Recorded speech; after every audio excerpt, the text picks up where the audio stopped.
Fala, minha nação tricolor, sejam bem-vindos a mais um vídeo aqui no canal Meu Bahia. E ontem deu Bahia, né, lá em Maceió. O Tricolor de Aço venceu a equipe alagoana por 2-1 no estádio Rei Pelé e agora assume a liderança do grupo B da Copa do Nordeste com 2 jogos a menos. Um resultado importantíssimo para o Tricolor de Aço e a gente vai comentar no vídeo de hoje a respeito desse triunfo de 2-1 do Tricolor jogando fora de casa. O Bahia agora é líder, como eu falei anteriormente, com 2 jogos a menos, resultado super importante. Vamos comentar também sobre a entrevista do Cadu Santoro, que ele deu logo após o sorteio da fase de grupo da Copa do Nordeste. Quero trazer para aqui para vocês uma apuração minha junto com a entrevista dele, alguns trechos que eu acho que é importante a gente destacar e a gente comentar no vídeo de hoje. Já conto muito com o teu like no início desse vídeo para que você, torcedor, possa nos ajudar aqui no canal e que também você possa se inscrever para que a gente possa finalmente chegar a 20 mil inscritos e quando isso acontecer, eu sortear novamente algo para vocês aqui no canal. Meu nome é José Victor, para quem ainda não me conhece, sou produtor de conteúdo aqui do Meu Bahia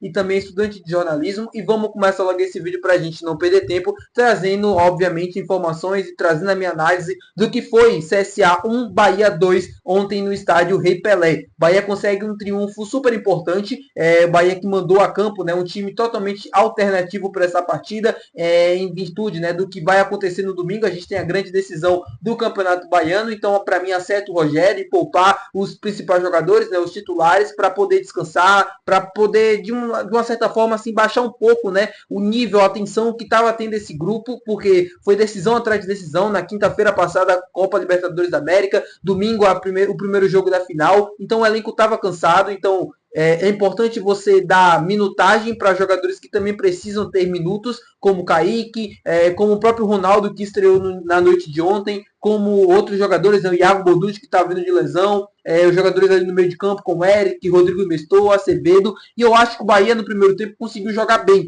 O Bahia no primeiro tempo teve dificuldades ali nos minutos iniciais, foi um CSA que conseguiu pressionar bastante, mas logo depois o Bahia conseguiu abrir o placar e aí administrar a partida. Conseguiu fazer ótimas tabelas, ótimo toque de bola, conseguiu manter uma posse também interessante ali no meio de campo, no campo de ataque, e conseguiu fazer boas jogadas, conseguiu criar, conseguiu chegar com perigo. Não à toa conseguiu também o segundo gol. Explorou as fragilidades da equipe do CSA, que não é um time tão bom assim, é um time obviamente que estava brigando, né, na parte de cima do grupo, estava na liderança, mas é um time que tem suas limitações, e o Bahia soube explorar muito bem. E o que me chamou muita atenção foi justamente isso: o time B do Bahia, um time completamente alternativo, um time completamente reserva, conseguiu fazer isso e com uma facilidade interessante.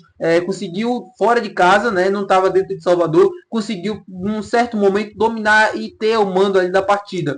Conseguiu os 2-0, foi para o intervalo, e aí no segundo tempo o nível baixou, né? Foi um time que caiu bastante, as trocas também, né, que o Rogério fez não surtiram tanto efeito, mas não em virtude assim do que o técnico errou, mas pela questão da idade dos jogadores que estavam entrando. O Bahia tinha muitos garotos no banco de reserva, tinha o Sidney, tinha o David Martins, tinha o Jota, tinha os 2 zagueiros, né, que são da base, enfim, são muitos garotos, e quando as trocas foram acontecendo, o nível de qualidade acabou baixando e o time acabou sofrendo um pouco mais. A entrada do David Martins, né, que é o garoto que veio da base do América, para mim, assim, ele é um bom jogador, eu gosto bastante do David Martins. Para mim, procurou bem o jogo, toque na bola, a gente percebe que é um toque diferente, é um cara também que tem um drible, que tem uma ótima visão de jogo, erra no lance do pênalti, acho que totalmente natural pela idade, pela inexperiência também, pela falta de maturidade, acabou errando, né, acabou cedendo a penalidade para o time do CSA, e aí muda completamente o roteiro da partida. É um Bahia que passa, né, a ser um time que antes estava propondo o jogo, tendo posse de bola, para ser um time que estava, de uma certa forma, se defendendo no campo de defesa, enquanto o CSA tentava o segundo gol para chegar ao empate.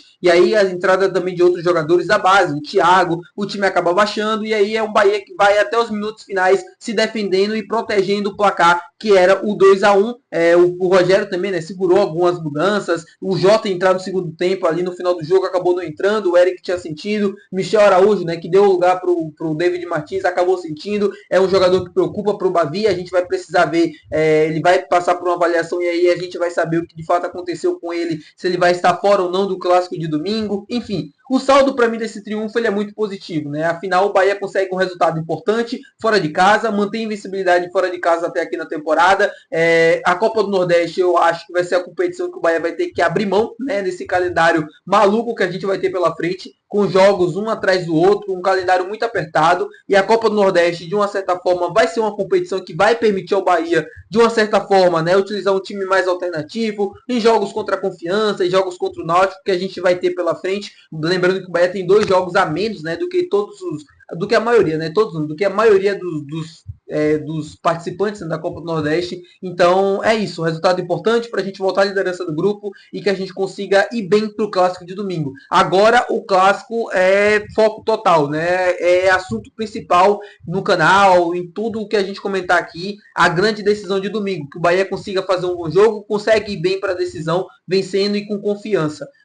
Enfim, vamos falar agora sobre Cadu Santoro, que na entrevista, né, após o sorteio da fase de grupos da Libertadores da América, acabou falando sobre alguns temas importantes, dentre eles o clássico que vai acontecer no próximo domingo. Falei que vai virar foco total aqui no canal e vai, né? Todo mundo agora vai falar do jogo e a gente não vai ser diferente.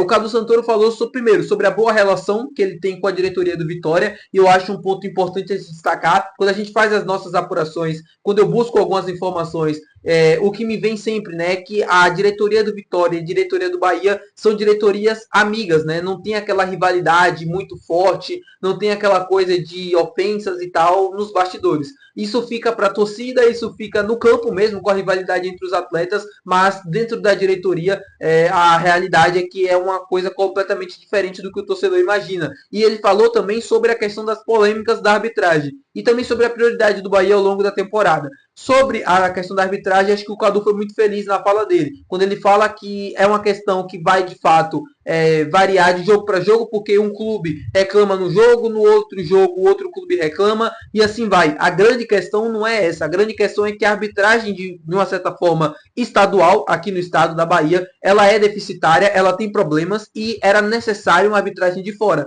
A arbitragem de fora veio, o Rodrigo Klein, na minha opinião, fez, tirando esse lance, uma boa arbitragem. Agora a questão que fica o torcedor e o próprio Vitória se sente ofendido pelaquela questão, que é uma questão de interpretação. O árbitro de vídeo interpretou daquela forma. Eu concordo? Não. Eu sou imparcial. Eu vou dizer para vocês que eu não concordo. Eu acho que o Neres também faz um movimento de dar uma cabeçada no Everton Ribeiro, mas o que pega mais é a questão da cabeçada que o Everton acerta, né? O Everton vai primeiro, acerta o jogador e depois ele faz aquele escândalo. Eu acho que era justo um cartão vermelho para o Everton Ribeiro, mas acho que também seria justo para o Neres. Mas aí pegaria mal, porque foi o Everton que agrediu e tal. Enfim, o Vitória tem total direito de se sentir desrespeitado naquele lance, mas como o próprio Cadu Santoro falou, se a gente olha para os Bavis da temporada passada e no próprio Bavi desse ano que a gente já teve na primeira fase, o Bahia saiu muito prejudicado. Teve lances que o Bahia foi prejudicado tanto no primeiro jogo, da final do ano passado, quanto no segundo jogo. E sobre prioridade para a temporada, o Cadu falou obviamente sobre classificar para próxima fase da Libertadores, sobre disputar, sobre jogar, sobre competir em alto nível, e mostra o quanto o Bahia está atento no mercado para buscar possíveis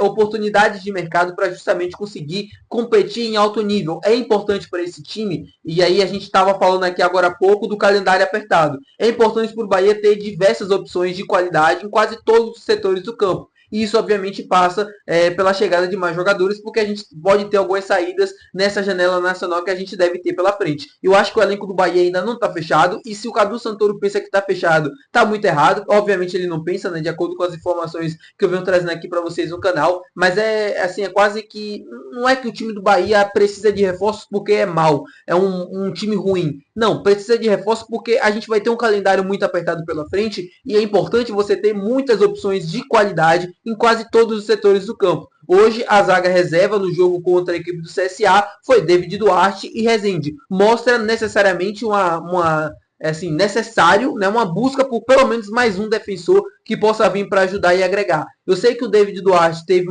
um crescimento, né, desde a temporada passada para agora, mas ainda assim é muito pouco para aquilo que a gente precisa. Pelo menos quando a gente não tiver um zagueiro titular, quando a gente não tiver o Canu, quando a gente não tiver o Gabriel Xavier, ou até mesmo o Santiago Mingo, não dá para depender do Rezende, não dá para depender de jogadores que a gente sabe que em algum momento vão ser irregulares. Não são jogadores consistentes, e essa é a grande questão. Tá bom, meu povo? Muito obrigado por você ter assistido esse vídeo. Se você gostou, não se esquece de deixar o teu gostei, que é muito importante. Não se esquece de se inscrever no nosso canal. Até o próximo vídeo. Valeu. Tchau.